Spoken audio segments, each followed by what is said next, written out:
I'll try to make this as short as possible, but I'll add some context first. It was 3 years ago this month. I was at the hospital with my 10-year-old daughter because my stepdad was dying and only had a couple days left to live.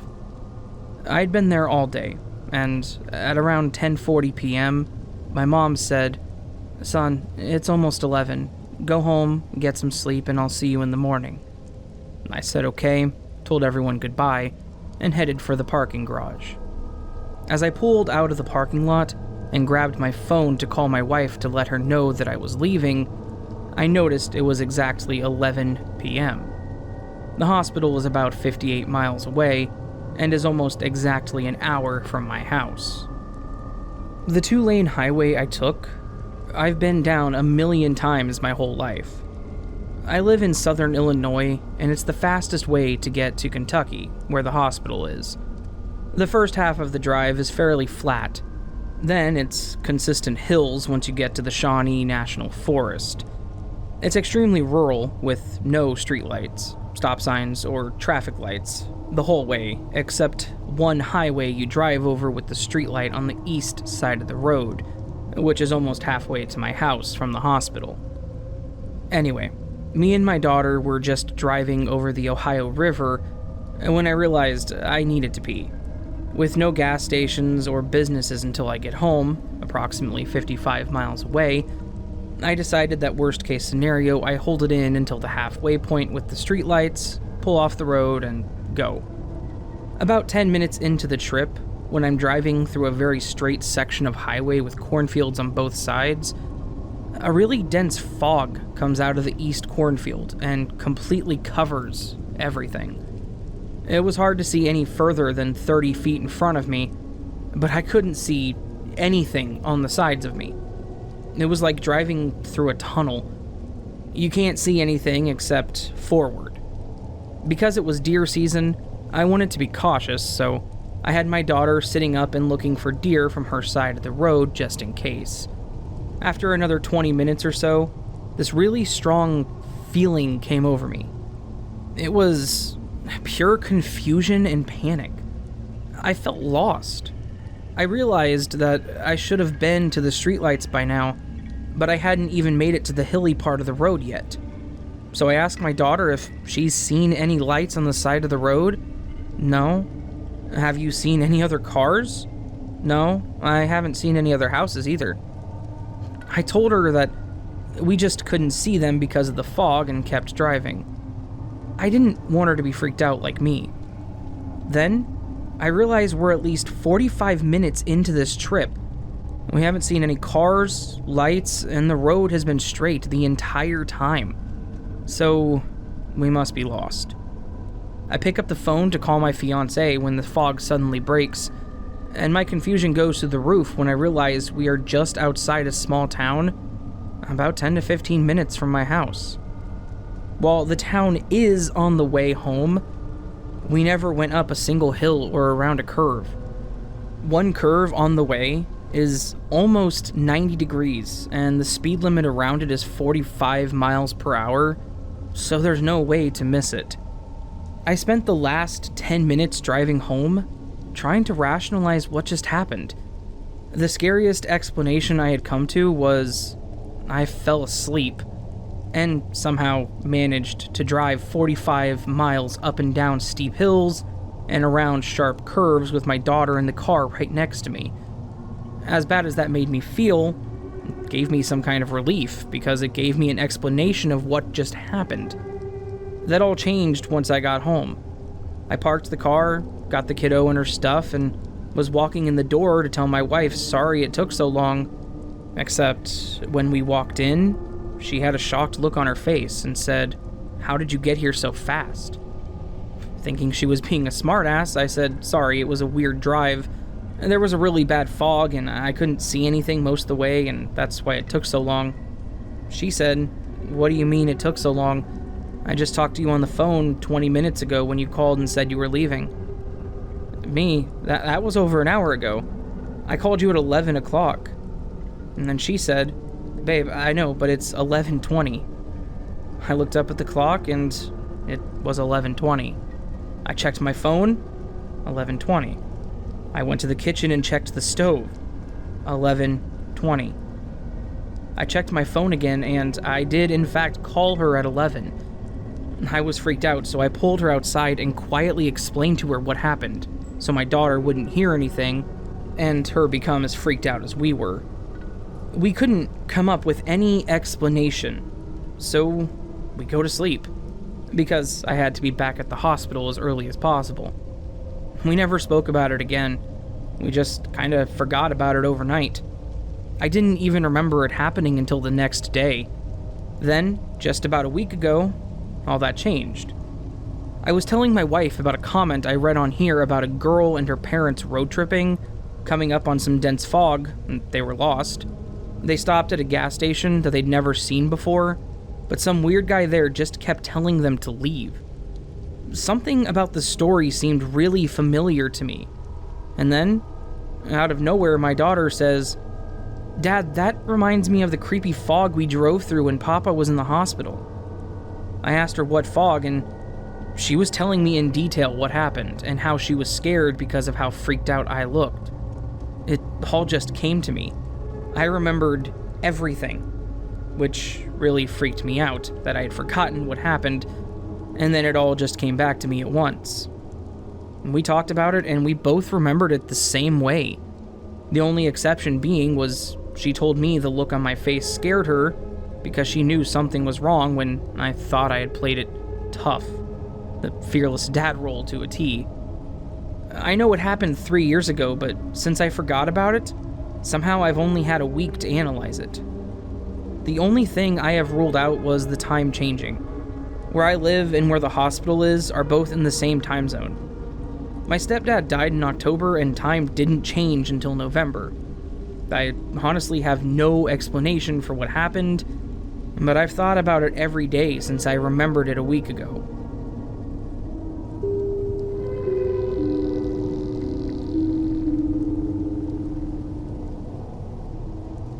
I'm not sure what happened, but I experienced something like this a few years ago. I never actually thought of it at all until recently. I read something similar in a Glitch in the Matrix story. I think it was January 2017 when I went to Universal Studio theme park in Singapore with my sister, my cousin, and his parents.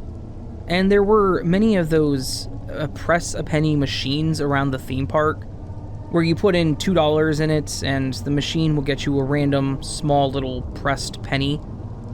Since the movie Minions was just released and was really popular then, there were these press-a-penny machines around the theme park about them, and I think there were only 4 different kinds of pennies, Stuart, Bob, Kevin, and the movie title, that you could get from the machines.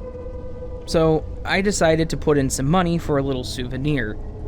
I remember it very clearly because I really wanted the penny with the picture of Stuart the Minion on it. Not the one with only the title of the movie, Despicable Me. Because back then, I thought it was the worst of the 4. When I got the penny, I was a little upset because I got the exact one that I didn't like, with only the title of the movie.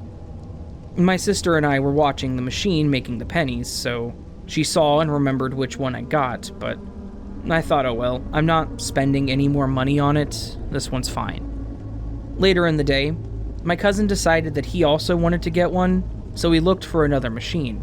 And he got the little one with Stuart, the one that I wanted, but the press was very off. My sister and I talked about it once or twice about how I got exactly the one I dislike after going back home to my country from Singapore, and the penny is still the one with the movie title on it. Fast forward a few months later, I lost my purse for a significantly long time. I looked for it everywhere around the house, but I could not seem to find it. I remembered being very upset about losing it, since there were so many weird and random things that I've kept in it since I was very young as a memento.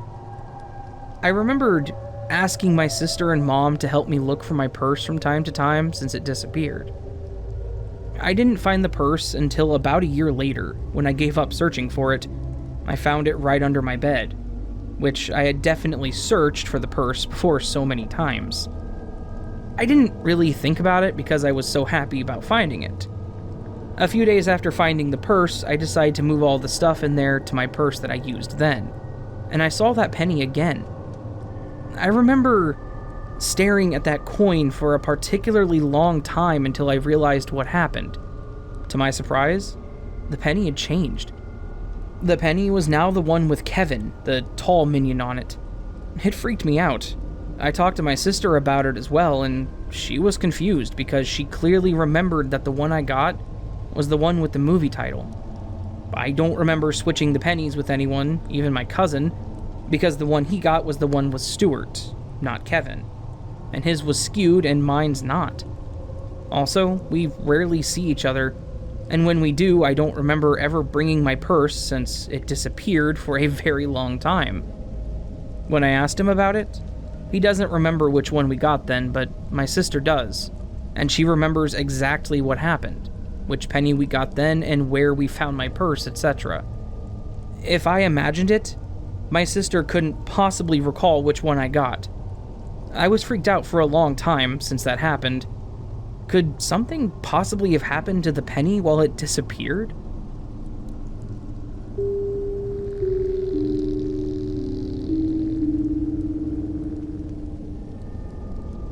I worked at a tattoo shop in Arizona, across the river from Laughlin, Nevada. It was February, and people were spending tax returns on tattoos. I don't remember the exact day, but it was crazy busy. I got stuck with a family and I tattooed until about 3 a.m. They were generous. After all was said and done, I had $2,000+ My wife had been waiting all night for me, so in a spur-of-the-moment decision, we decided to go across the river to the casinos and spend money. I don't gamble. I don't really drink and just have never really been interested in that kind of stuff, but that night it sounded fun. As soon as we got out of the car at the first casino is when I noticed that things were odd. The valet runs up to me and looks kind of confused why I'm in my car. Like he even looked at my car and made a joke about, "Oh, this way you can probably just drive around." I was even more confused. I told him I would park my own car and did so. As we walked into the casino, people were looking at me, like backing up and making room for me to walk by, and nodding at me and just acting weird. My wife was like, "What the hell, man? Why is everyone treating you like this?" At first, I wrote it off to people just being nice and doing their jobs and whatnot, but it kept getting weirder. People kept staring at me and holding doors, and my wife was asking me if I had some sort of secret life or something. It didn't register at the time, but one of the bartenders said, "It's strange to see you here this time of day." It was like 4 a.m. I thought it was just small talk. For hours, I gambled roulette and I kept winning. I've never played roulette in my life. All night/morning, people kept staring at me, looking away when I locked eyes. I even walked up to some dude that was looking at me and said, "What's up?" And he was like, "Oh, hey bro, I just noticed you. I'm sorry." I was shocked. This guy was legit nervous to be talking to me. I'm not famous or a gangster or nothing. We thought maybe because I tattooed a lot of people, but I usually recognize clients and they always treat me like a friend. I saw this weird old slot machine that only gave away silver dollars, but it only took silver dollars. I was excited, so I went to find where I could get silver dollars to put in the machine, and the cashier was like, "What?" I told her it was for the machine, and she was adamant that there was no machine like that. I went back to find it, and I couldn't. It was gone. People started bumping into me, and when I looked at them, nobody cared anymore. I think I was the doppelganger here. There were more little experiences, but in a nutshell, that was it. It seemed to end also when I noticed the daylight. I don't know. I've been thinking about it for a long time, and it still bothers me. I don't look like anyone famous or infamous.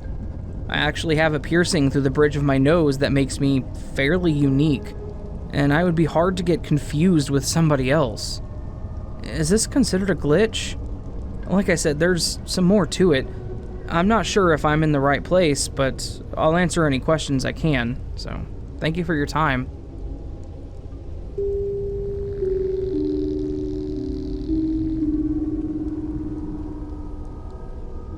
I'm a skeptic naturally, so I don't know whether to believe this or not. I reluctantly spoke to my best friend about it, and she said it was weird as well. I've been thinking about these events for about 2-ish weeks, and basically, recently just before school started, early September, I was thinking about the topic of shifting realities, because I'm just really unhappy with my life in general, and I feel like all my choices in general have been pretty stupid and poor. So I was simply surface thinking, and didn't really attempt any methods or whatever. And when I started school, my target grade, which isn't supposed to change at all from the last year, went up a single grade, which shocked me. Of course, I looked into it, and observed other students' target grades in that specific class, and some students' target grades had changed from what I remember them being. Some stayed the same. I thought to myself, maybe I was doing well and the teacher decided to change it? But I haven't been doing well in that class in general, and there's this girl who I'm friends with, who is absolutely amazing in my class, that still has the exact same target grade as before. It didn't go up or anything. I double-checked with my teacher too. I asked her if target grades had changed, and she said no. They haven't changed since last year. This I find very weird, but obviously wasn't enough to convince me, so I just continued on with my day, and I then realized that in the same class, someone's entire identity had changed. A boy and then another boy that I'm both acquainted with switched identities. I'm familiar with both of the boys, and they literally switched names and classes. This specific boy was never in my class before, which freaked me out.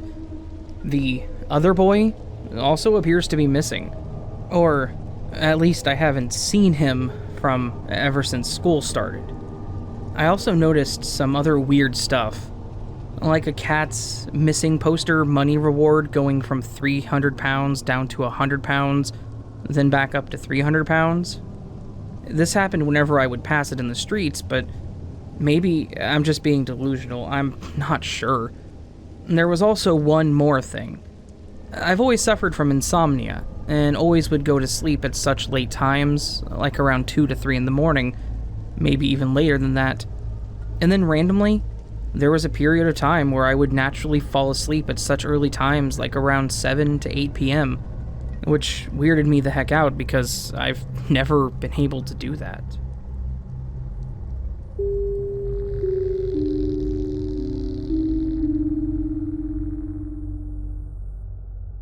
I have a face that is apparently quite common. Coming from a large family, I can never be sure of whether these are distant cousins or true doppelgangers. Here are a few of the events that may explain. Event 1. Summer camp.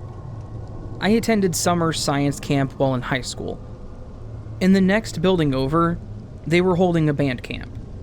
When I walked outside on the first day, a bunch of the band students ran over calling me by another name. Apparently, I was the spitting image of one of their classmates, and when they saw me, they thought that my science camp was the reason that she wasn't at the camp with them. We hung out for 2 weeks. They were on campus and had a great time, but they often got my name wrong during unguarded moments. Event 2. Genetics are weird. I am the image of my grandfather's sister and her daughter. Our photos, when placed side by side, look like the exact same person at different stages in life. Even the algorithms mislabel us on occasion. Event 3. Close cousins. I was at a community event when a lady that I had never seen before ran over and hugged me. Being from such a large family, this isn't uncommon, but she was near my parents' age. I then asked, do we know each other? It turns out, she thought I was her first cousin, who had been unable to make the trip, showing up as a surprise. They live out of state, on the same block, and see each other near daily, and are more like siblings than cousins. She took my picture in disbelief so that she could show her cousin when she got home. Event 4, my brother. A guy walked up to me in the mall, calling me by another name. I denied knowing him. He thought I was his actual sister. In Event 5, it's a miracle. I was shopping for clothing with my mom. When I arrived at the counter, they didn't speak, and had this odd look of expectancy and recognition. I was confused because I'd never been there before. I asked a question, and the sales associate looked amazed. One of them finally burst out, "Oh, it's a miracle." When I expressed my confusion, they explained that I could hear and talk to them now. Apparently, at least one of my doppelgangers is a deaf mute. And to all of my skeptics, I know that my family genetics are strong, and since our family origins are all from the same state, and sometimes within a county of one another, one likely explanation is that we're possibly related. To all my doppelgangers, I send you greetings, and only add the request that you continue to be law-abiding. That's all.